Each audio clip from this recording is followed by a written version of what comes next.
I never should have given that to Jackson. Oh my God, there's an audience out there.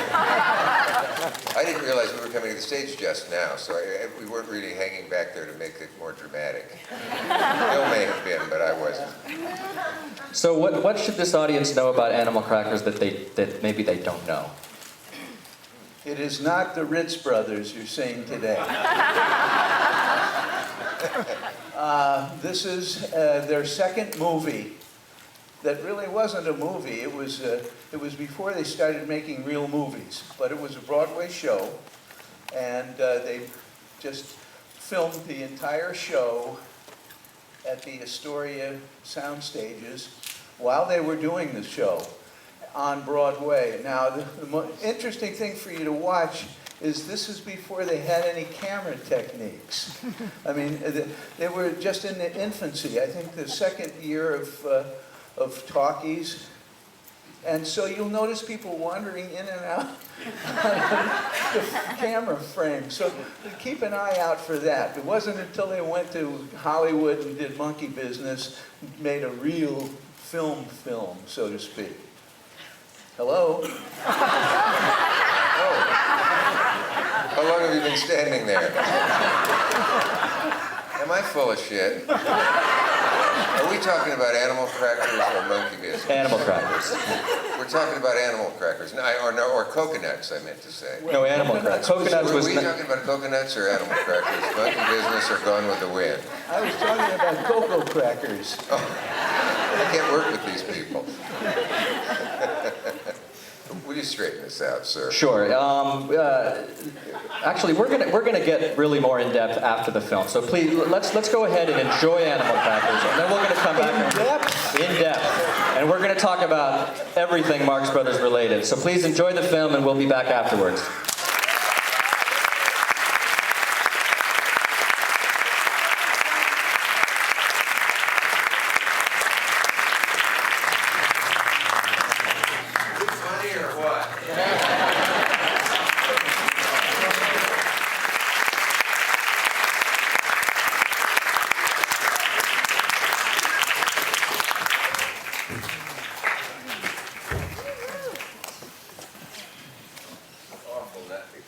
Before the applause ends. And Bill Marx.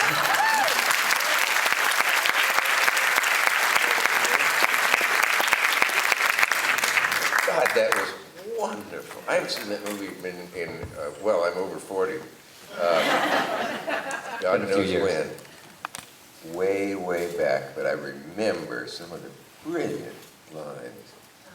And some that you miss. There's one place where Groucho gets a huge laugh and another line obscured by it. And I'd love to get hold of a script and see what it was. Or that thing where he says, Conductor Chandler or Conductor Wilson, and he says, Inspector, and he says, Inspector yourself. I almost missed that day. Well, I wanted to start by saying something a little bit silly. I didn't introduce myself earlier. I'm David Owen, co-founder of Sketchfest, because I know most of you are here to see me. There's a scene in Woody Allen's Hannah and Her Sisters where Woody's character he thinks he has a terminal disease, and he's distraught, and he walks into a movie theater, and Duck Soup is playing on the big screen, and he sits down, and his mind is racing about this disease he thinks he has, and he starts to look at the screen and say, starts to think to himself, maybe it's not so bad. Even if life is just a blip, look at these guys having a good time, and the lesson is, he starts to enjoy it and realize and for me, I'm not a religious person, so coming on a Sunday to a beautiful theater like this and seeing Marx Brothers on the big screen is a form of church going. So I don't know, that resonated with me, and I wondered if the same for you guys. Theater is a big part of it. I'll never watch any Marx Brothers on a screen smaller than this and the rest. This should be saved to the end, but we're talking about Woody and that. And, once in a movie, he lists the things that make life worth living. Includes Groucho. Groucho's on the list, yeah. Sinatra. Education of Henry Adams, I think, which probably startled a few people. But if the Marx Brothers had never existed, I have this feeling watching it today that we would have felt something missing from the world. Yes, yes. We wouldn't know what it was, but Bill, I wanted to start by asking you about your earliest memories of your dad and your uncles all together, not on stage or on screen, but at a family reunion. What is a Marx Brothers family reunion at the house like? did they wear those clothes? Well, they really didn't. First of all, you have to understand that my father was 50 years older than I was. So most of whatever he did in terms of his professional career was in television or making records. And so my remembrance of him, he was just Dad, and they were just uncles. They were just like your dad and your family. We never thought of him, no, really, because you see, by that time, they'd already done their movie bit, where the final movie really was 49, that was Love Happy. And they had families of their own, each one of them, and so they met every day at a place called Hillcrest Country Club and had lunch. So they were together during the day, and then they would disperse to their families in the evening, go back to their houses. They saw each other or talked to each other every single day for many years, especially the time through when Groucho was fortunate enough to get You Bet Your Life going for 14 years. And so for the most part, we never had family reunions. We really didn't. But I do remember one night when we did have one, and Zeppo was recounting a time when in vaudeville there was a problem with the two guys that were supposed to be in a pony inside one of those horses, and they got sick or something, and so Groucho and Dad decided to get inside the pony and be the pony, you see. And as he was talking about it, he mentioned the fact that they didn't have any kind of coordination with one another at all, and they wound up in the pit, the orchestra pit. And while Zeppo is telling this story, Groucho is on the floor by the time Zeppo is through. And I turned to my mother and I said, I've never seen Groucho laugh like this, ever, uncontrollably. If he thought it was one of the greatest jokes of all time, he'd go, That's what you got from Groucho. But my mother said that Zeppo was the only person in the world that was ever able to make Groucho actually laugh out loud, fall down. And Zeppo was a very funny guy. And that's the one remembrance I have of the one or two reunions that we had. So I want to include Zeppo. He kind of looked like a schlub in there. I mean, a handsome guy, but he had virtually nothing to do other than a hunga-dunga, hunga-dunga. And you know, he left out the most important hunga-dunga. Dick, was that that makes me sad for two reasons. One, well, sad and happy, the masks of tragedy and comedy. The earliest reference I heard to the Marx Brothers, I was a little kid. My father was trying to tell me the effect when coconuts came to Grand Island, Nebraska, and no one had ever seen anything vaguely like it in the world. And people lost their seats and slipped to the floor. He said it's such a cliche, rolling in the aisles, but it nearly happened then. And the other part, and he said there were four brothers, Groucho, Chico, Harpo, and he mispronounced it, Chico. He didn't know to say Chico. Groucho, Chico. No, my father. I don't confuse you with my father. You're not 50 years older than I am. No, sorry, I'm trying to be, please stop me when I'm not clear, both of you. And my dad said there are these four brothers, and he named them, and he said, Zeppo, I read the other day, was always criticized, and one day Groucho defended him by saying, with Zeppo, we were worth $1 million. Without him, $2 million. Then the sad part of this is that when I was doing a summer show once on ABC, somebody said, Zeppo Marx, some feel, is the funniest of the Marx Brothers in real life. He's the only one who can make Groucho laugh. And I called him and talked to him for an hour, and it was hilarious. And he said, I got Marx Brothers stories nobody's got. But he said, why should I leave down here in the desert? I've got my boat, I got my wife, I got all this stuff. And and then he talked to my producer, and my producer said, Zeppo wanted $5,000 and we can't afford it. Isn't it true How that stupid we were. did Zeppo play Groucho in some of the plays? Whenever Groucho was ill, Zeppo would take his spot. Now you also have to understand that Zeppo, are you ready for this, was 17 years younger than the eldest brother, Chico. So he wasn't a part of the act for quite some time until Gummo dropped out and didn't want to be in show business anymore. So when you stop to consider Zeppo doing Groucho, when Groucho wasn't feeling, I think what's remarkable about age is that what you saw up there, my dad was already 42, and Chico was 43, and Groucho was 40. And the reason for this just kind of weird observation is the fact that they were 20 years in vaudeville before they got to Broadway, and they were 5 years on Broadway until you saw this second motion picture. So they were in the 40s, and I marvel at all of their athletic skills. I mean, my dad climbing up, and that's every night in the same show, jumping up and down and doing all those things, and that great dance that Groucho did. And, those guys were in their 40s by this time. Bill, would you know where this happened? Groucho told me once about, it was late in our movie career, and he said something like, I was hanging upside down by my knees waiting for the shot, and Harpo was about ready to have a bucket of water dumped on his head or something, and they were still not ready, and I said to Harpo, have you had enough? And he said, yes, and we both retired. And something like that. It was in At the Circus, and Irving Thalberg had died, and they were still required to finish out their contract at MGM. And he was in this At the Circus movie with Eve Arden.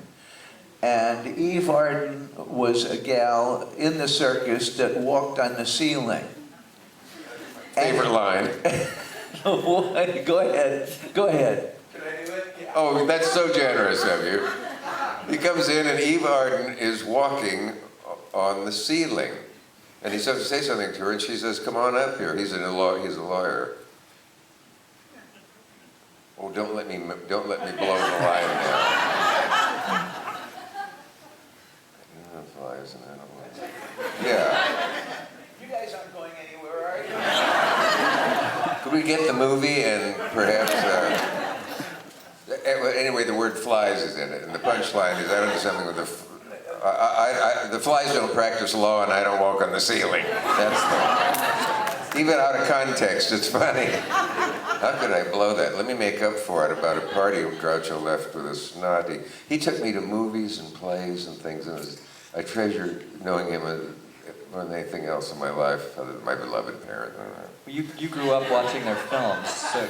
Well, I grew up watching Groucho on the game show. On TV. And yeah, I'm not that old. My dad's generation saw the movies first, were killed by them, and then were so happy to see the game show. But we went to places, and we went to a very somber movie out here once, Hollywood, about concentration camps and all. And, at the end, Groucho said everyone was just down at the end, a Czech film. And he said, you want to stay for the cartoon? But he was leaving a party, he didn't like it, it was in LA, he said, let's get out of here. The hostess, probably looking like Margaret Dumont, said, I see you're slipping out, Groucho. And he said, no, I've had a wonderful evening, but this wasn't it.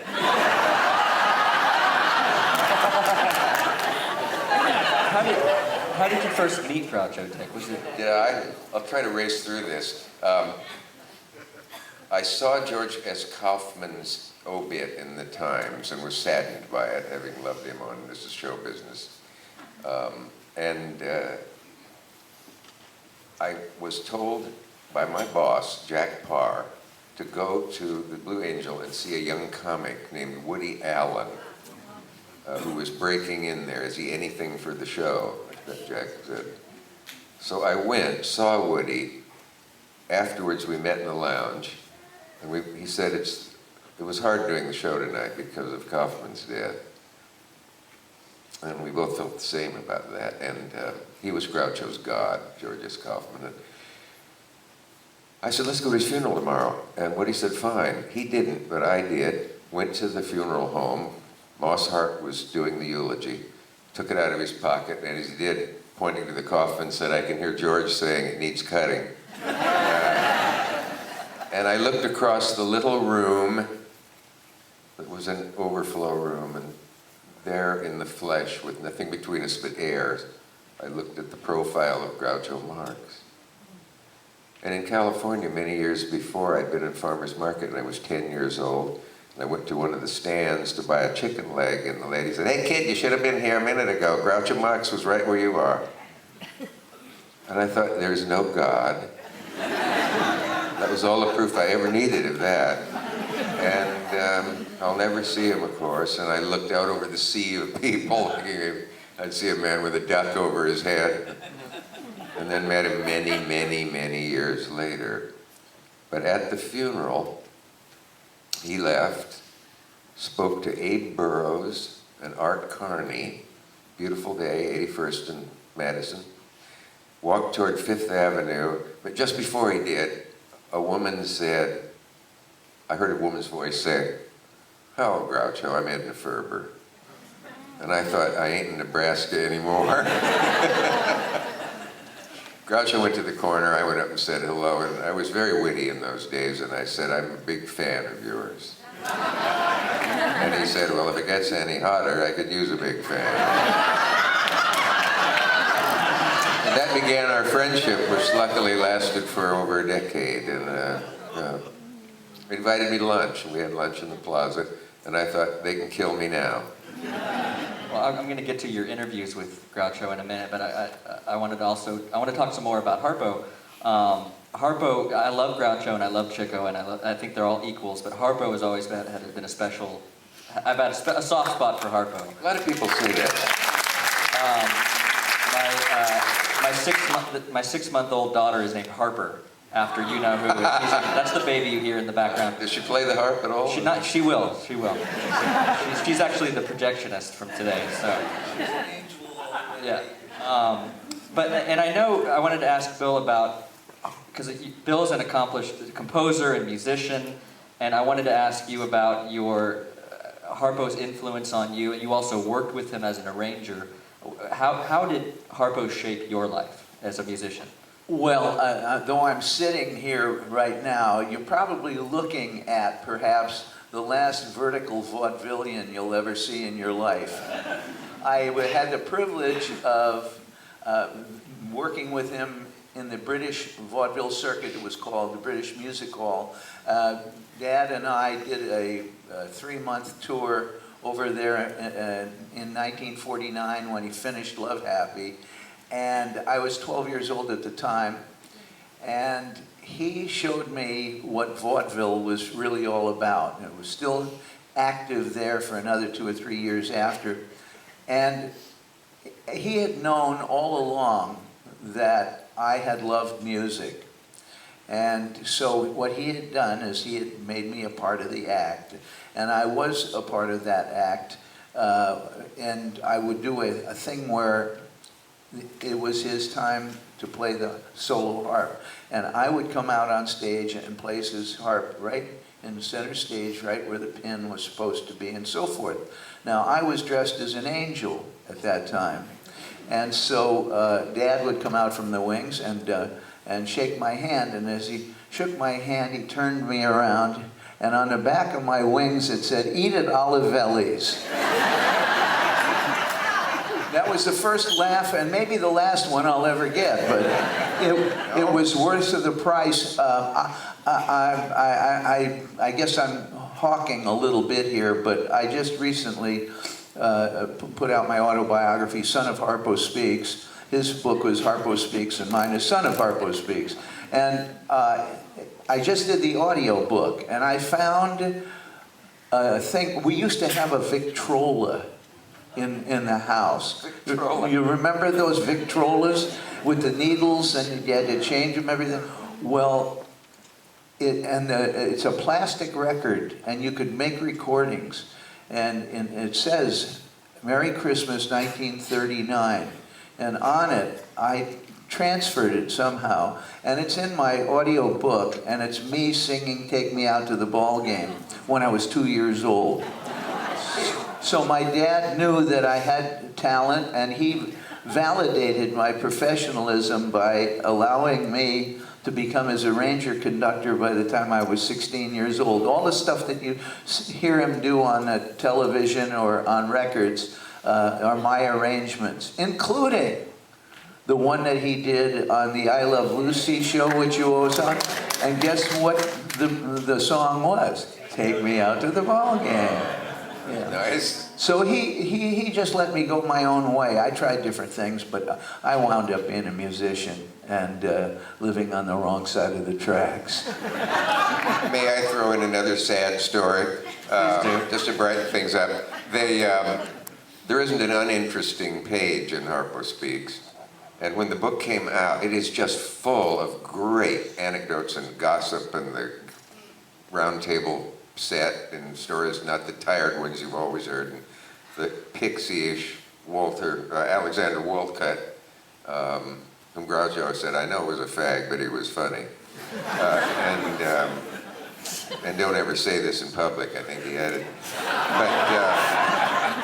But he loved Harpo, and apparently everybody loved Harpo, and Groucho said to me once, I'm getting off my story, that I took him some material in the 2 weeks I actually wrote for him on The Tonight Show before Johnny came in. And he said, you know, Harpo inherited all my mother's good qualities. And children entering a room full of people and dogs would go to Harpo immediately. You probably heard that. But I'm working for Jack, and an invitation with a Hirschfeld caricature of Harpo came in the mail. And it was my first week with Jack Parr, and it said at 3 o'clock you can meet Harpo at the Algonquin for a book party for Harpo Speaks. And I didn't dare go because Jack was such a neurotic mess and a genius television performer, let me add. But I was scared to leave and have Jack call and say, the new kid, we just hired him and now he's out meeting famous people better than me. So I never met Harpo. And I think we would agree it's a little late. God, I hate that. Shit is what it is. Well, we hear about the gambling, and he's lost as much money as Harpo made, that line, and the womanizing. Well, I don't want to just focus on all of the negative qualities, but some stories about Chico. Well, but I don't see any of those as negative.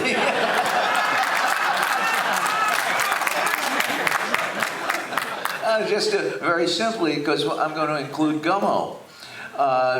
Very simply, Chico owed an awful lot of money. As a matter of fact, by the time he died, he owed the federal government in excess of $165,000 in back taxes. That was a lot of money in those days. That's right, and somebody said to me, that's a perfect time to die.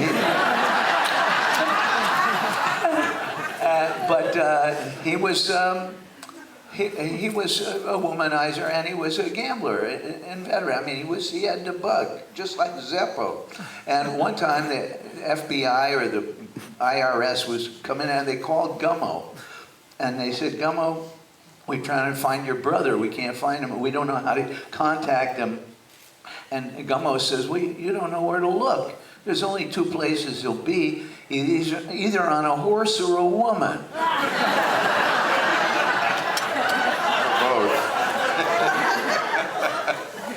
What's the line about, somebody said, how much did Chico lose? What was the exact wording? Whatever Harpo has in the bank, Chico is lost. Yeah, I think that was, but boy, what a guy. Okay, I'm forced to tell this because I think everybody has heard it, and yet I told it yesterday in Monterey, and most hadn't. Some will leave as soon as I tell it. Groucho told about the meeting of Chico and the great Tallulah Bankhead. You know this, of course. A party in New York.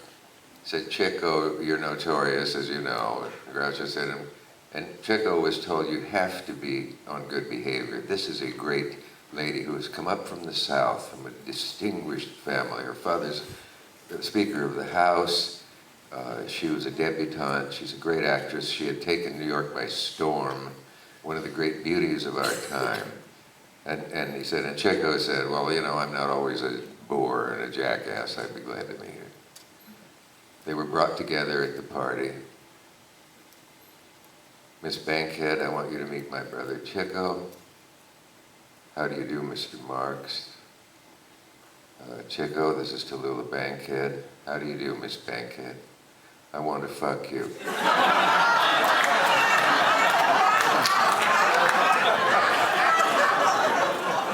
And to her eternal credit, Tallulah said, and so you shall, you old-fashioned boy. Everybody get the full punchline?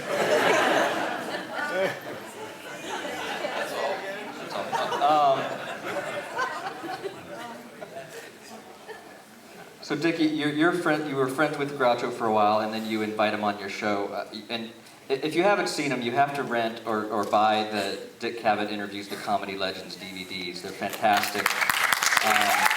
By the way, the best hour I did with Groucho, though there's nothing wrong with obviously the one on the comedy, is another DVD that's called Hollywood Greats.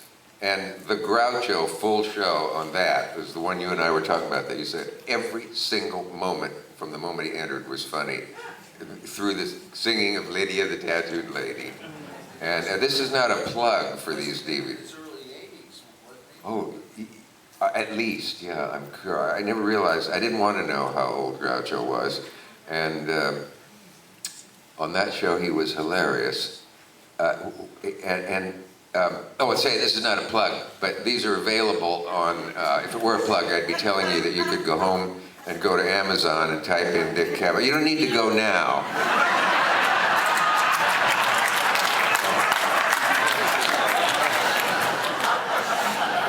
It's okay, we can take it. Yeah, boy, I sold it, didn't I? But the one called Hollywood Greats has Katharine Hepburn, Bette Davis, Groucho, and Robert Mitchum and Fred Astaire and Orson Welles and Marlon Brando. And all.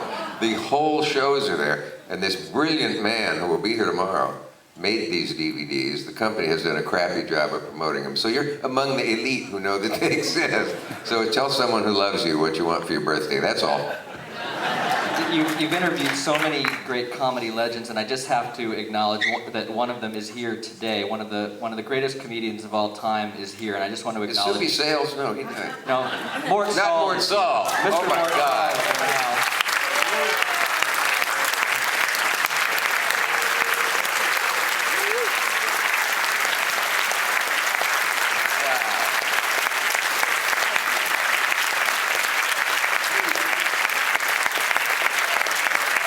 Stand up so they can see you in the light.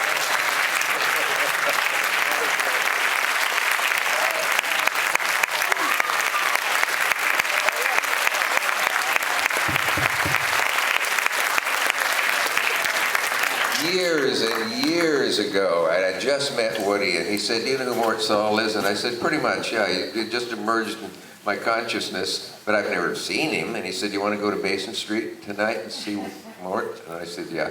I said, "Oh, are you keen on him?" And he said, "He is my God." And other than that, so we went and saw Mort and Ella Fitzgerald. And afterwards, Woody took Mort a box of cookies. And on the way, they had never met. And he said, "I hope it doesn't indicate homosexuality." But, And then when we left, I said, well, that was great. And he said, you know, when I see Mort, I think everyone else should quit the business, Cavett. That's Mort's all.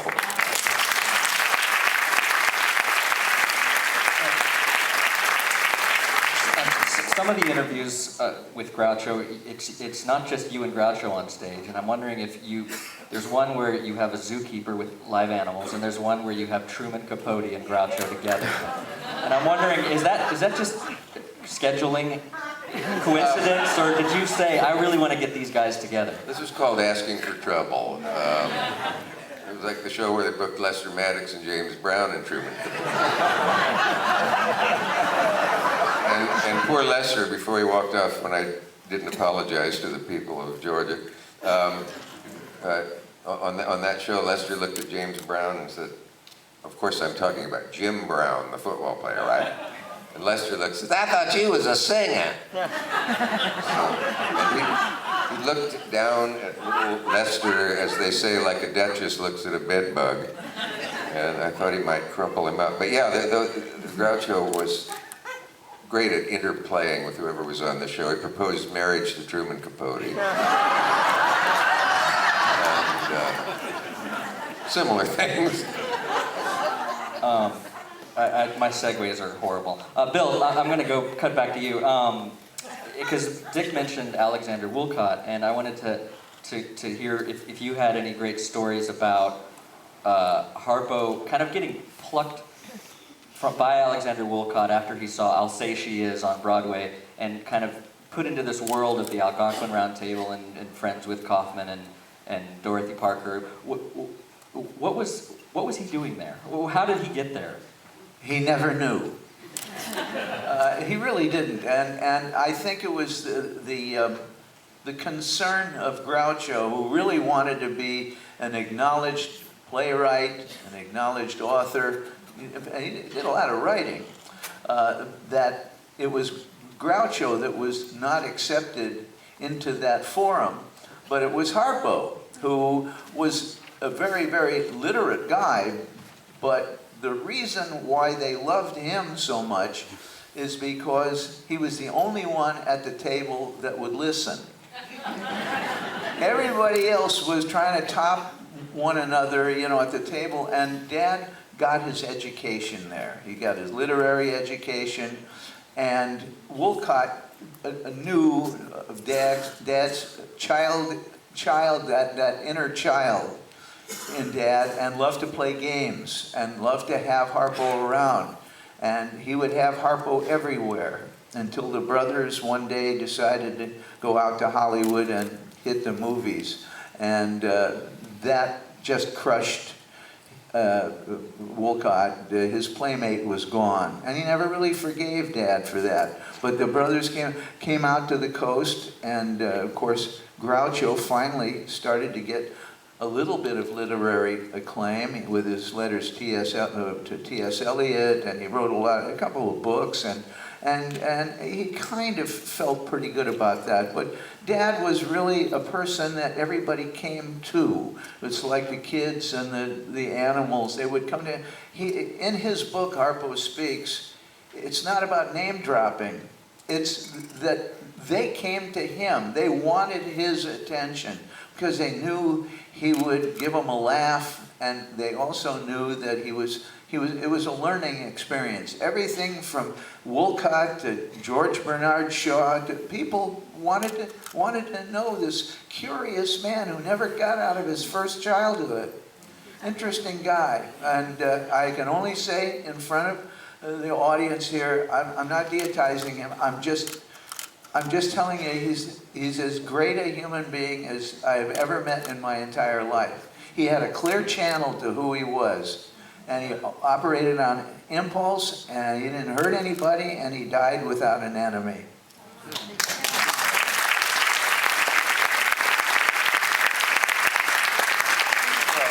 He's not the only great man who ever lived. We got Dick Cheney.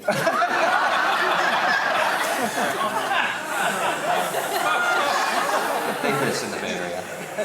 Do people still say, could your dad really talk? Oh, could he? Yes, as a matter of fact, and we listened when he did, because basically he was a pretty quiet guy.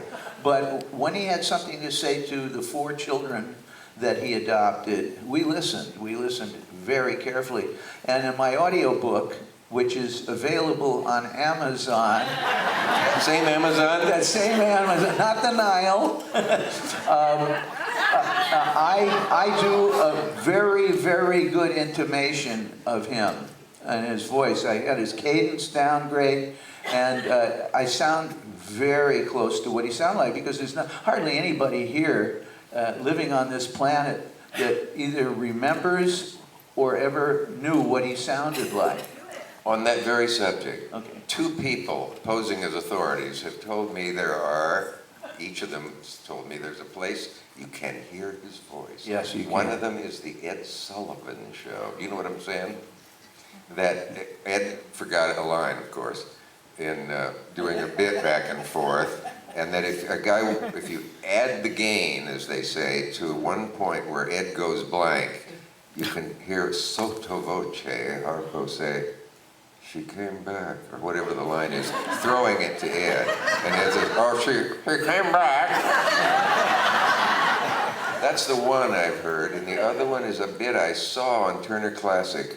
We're going into a movie premiere, I think in London. He turns back to the camera and goes, "Da-da-da-da-da-da," or something like that. Are those the ones? Yeah, they're out there. And they're out there. But he was offered a great deal of money at one time to say one word on network television, and he turned it down because he felt that he would be violating the trust of his audience, and he had created this character, and he would stay with it. And people to this day wonder if he can talk, or what did he sound like. Well, Bill, can you channel and give us a taste?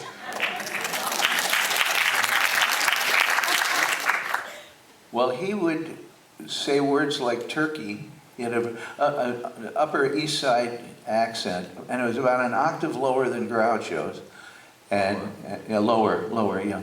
And he would say words like turkey. He would say it as if it was spelled T-E-H-Y, Yes. K-E-Y, turkey, turkey. Hamburger, liver waste, and his pals, his entertainment guys were, like George Gershwin, Jerome Kine, K-E-H-Y-N. Everybody, I want you all to say Jerome Kine the way Harpo would say it. Jerome Kine. He sounded exactly like you guys. And people mistakenly literated O-I as if he said toiki, and they're always wrong. And I took a line to Groucho once, and he read it through, and he said, "Needs a Zeitner." I said, "I'm sorry?" I said, "It needs a Zeitner. It should be, your Zeitner could have fooled me."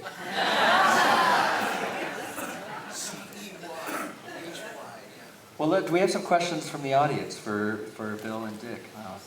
Right, sir, you shot right up there. Don't ask who's been my best guess. What role did anti-Semitism play in their career? What role did anti-Semitism play in their career? Next. Well, they were hugely involved in Israel, and did a number of UJA fundraisers, and I will tell you that none of them were traditional Jews. They didn't go to synagogue or anything. I mean, there wasn't time in the day. But my dad had an opportunity to go to Israel in 1961, first time he'd ever been there. And he says, when I walked down the street in Tel Aviv, I felt like a Jew. It's the first time in my life that I really felt Jewish. And he understood the meaning. He was we were talking a little bit earlier about religion, and as far as I'm concerned, my dad had religious principles and religious behavior, but he was not a practicing Jew. None of the brothers were, but needless to say, they worked with Ben Hecht to raise money for arms for Israel when they turned over there. So they were always very much aware of the Jewish predicament. And didn't your dad leave his harps to Israel? Oh, does Harpo's harp exist? Well, my mother thought it would be a wonderful idea when Dad had passed away to take his 2 harps and go to Israel. And I was a judge at the International Harp Festival, which they have every 3 years there. And we donated the 2 harps, one to the Reuben Academy in Tel Aviv and one to the Reuben Academy in Jerusalem, so that children could and students could play on them. At the time in 1965 when we went over there was only 1 harp in Israel. Now don't forget, this is the national musical instrument of Israel. Started with King David, and we thought, well, what the heck? And I thought it was a wonderful thing that Mom chose to do rather than have them sit in a museum somewhere and lose their, and not have people be able to play. So they had they wound up having 3 harps in Israel for a while. One of them is still being used every day, and harps usually lose their value in their life expectancy because there's such tremendous tension on the sounding board that it starts to give away a lot. But the one they're still using all the time, and the other one is used on occasion. So thank God, as he would have said, thank God at least my harp's got a little bit of academia. I never did. Groucho would say, my harp's in the Highlands. No, he wouldn't. But so all the people who claim to have Harpo's harp have wasted their money. Well, these are the last 2 that he had, and I'm sure that there are probably a couple of floating around from the 1970s or 60s or something like that, or excuse me, 40s, because he passed away, believe it or not, in 1964. You realize how long ago that was? No. Questions? Second row, right here. Every Marx Brothers film I've seen, whether on the screen or even on some of the best available DVD collections, the prints are in really terrible condition. Like we've seen bits, frames cut, scratches and things. I wonder Wasn't this one in storage for a long time? Or? Possibly. I just wonder if there are any efforts to restore these great films. I think I have a DVD set where they're very good quality. I can't think of the exact name of it, and there are probably several, but they really look better than I've seen in years. But I know what you mean. You, sir. Yeah. When you were growing up, did your uncles live close to each other, and was there interaction with the families? And they all hung out at Hillcrest, did you join them and just sit at the table? The question was, did the brothers all live near each other? Did the families get together? Did Bill join them at the Hillcrest? Yes, they were within 1.5 miles, 2 miles radius of one another, and I used to go and sit at the Round Table West, as they called it, at Hillcrest. Danny Kaye, Jessel, Burns, Groucho, my dad, Buddy Hackett. They were all there one time or another, and I had the privilege of, and don't forget now, most of the time, when you're growing up, you've got your own world going. And though I recognized that I was in all these greats, boy, I'd love to revisit that now that at my age, of course, and it's remarkable what you store, even though you're not maybe 100% with it at the time, and you hear funny stories and everything, but it all starts to come back to you later on in life, and you realize how enormously lucky a human being I was to be adopted by Harpo Marx, Your dad was 50 years older. How old were you when he died? My dad was just short of 76 years old. He was in.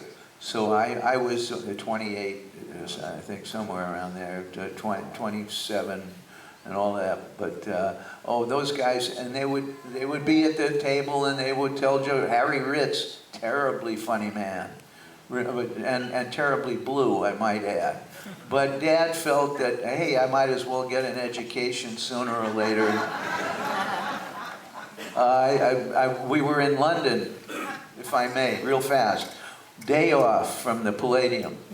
Dad says, let's go to a show or something like that. So fine. So Dad and I walk down the street, and he says, come on, let's go in and see this show. So we go in, we sit down, and I notice that there's a lady that doesn't have a blouse on.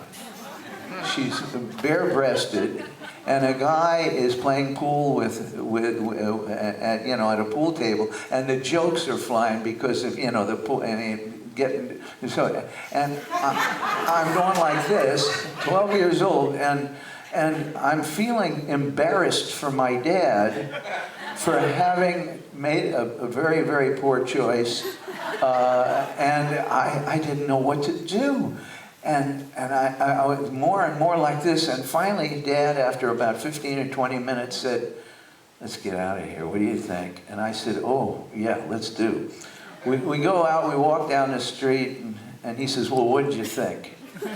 And I said, well, it's not my cup of tea.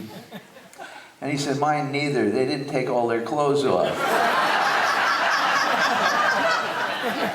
It was the windmill, incidentally, that stayed open all through World War II. It's a very famous place over there, the windmill. We have time for one or two more questions. With the hat. With the hat. Margaret Dumont stories. I don't know any. I remember getting a letter from the great Jonathan Miller once, whom I had informed in England that I had discovered Stan Laurel and was going to go have lunch with him.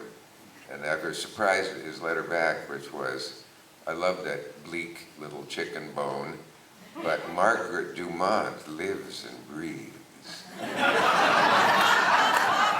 And she did, and I didn't ever meet her. Groucho tells on the show that's on the Hollywood Greats, I think is where he tells it. Amazon. About, was it? Amazon. That they did a Hollywood Palace together, and he said my last sight of her, she was sitting by the stage, waiting, I guess, to be picked up, and she had a bouquet of roses. In Nebraska, we say bouquet for bouquet. A bouquet of roses, and I think she may have sent them to herself. It's hard to imagine them without her, but is it true that she didn't get the jokes? Yeah, pretty much so, and yeah, pretty much so, and she also called them by their real names. Oh yeah, she said, Julius, what does this mean? Julie, oh Julie, what does this mean? Artie, what is this? But she really was, and speaking of that Hollywood Palace thing, she had felt, and later in her life, that the Marx Brothers had ruined her career as an actress. They couldn't cast her as anything else. That's right. And she was in a few other things, but it is my understanding that about 3 or 4 days after that performance on Hollywood Bound, she passed away. Yeah, very, very soon after. I would love to hear both of you and someone in the audience comment on a thing that's bothered me for years in a way, or puzzled me. On one of the shows, Groucho talks about the musical Hair, which had just opened then. Now the $8 in this will sound out of place, but just forget that I said that. I said, Groucho, are you going to see Hair? And it was the first big nudity on Broadway. And he said, oh, I was going to see it, but maybe I'm a Victorian, but I'm sort of shocked by vulgarity. And this is funny coming from a man who was such a master of the double entendre and the single entendre. And yet at other times he claimed to be prudish. Anyway, I asked him if he was going to go see it, and he said I was going to go, but at my hotel that night I looked at myself naked in the mirror and saved $8. He went to a sneak preview one night with Victor Mature and some gal, I don't know, and they wanted to, see audience reaction. And as he was coming out, somebody came up to him, I guess a reporter, and said, "Well, what did you think of it, Mr. Marx?" And he says, "I hate any movie that has the leading man has bigger boobs than the leading lady." Can I say something I may regret? Please do. I don't have to. Speaking of Groucho aging, you won't hear this story anywhere else. And may be glad. Whenever the door of the Sherry Netherlands closed after I'd been visiting Groucho in his suite, and he said goodbye, I always thought this is the last time I'll ever see him. And this went on for years and never proved to be true for quite a while. But one time, I called him the day after he had flown back to California, and he sounded like a dead man. And in fact, I had to say when he answered, "Groucho? Yeah. Are you okay?" "Not really." What? My heart began to beat. It is now in sympathy for Lisa. He said, "Well, I've been through a horrible experience. We got on the plane in New York, and we waited for 2 hours on the tarmac. Finally, we took off, and something went wrong with the plane. We had to land in St. Louis, and we were there for 2.5 hours. We got back in the plane. By this time, they had to take sharp instruments away from me. LA was fogged in, and they sent us to San Francisco. And San Francisco was fogged in. By this time, they'd been on this trip for 9.5 hours or something. Luckily, LA opened, and we finally got there. And I went over to get my bag at the luggage place, and there was an old Jewish woman standing there. And she said, "You're Groucho Marx, aren't you?" And I said, "Yeah." And she said, "You know you weren't very funny on the plane." And I said, "Go fuck yourself."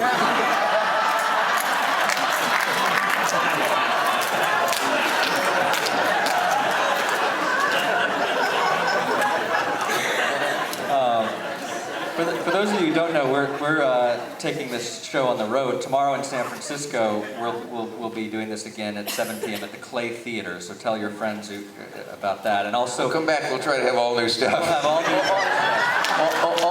all new questions. Everything. In a completely different I'd like to ask one question. Sure. How come that Mort Saul got bigger applause than we did?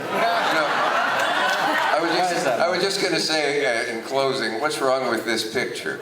3 of us are on the stage and Mort Saul's in the audience. Thank you so much. This has been a dream come true and a great honor for us to have you both here, so thank you very much.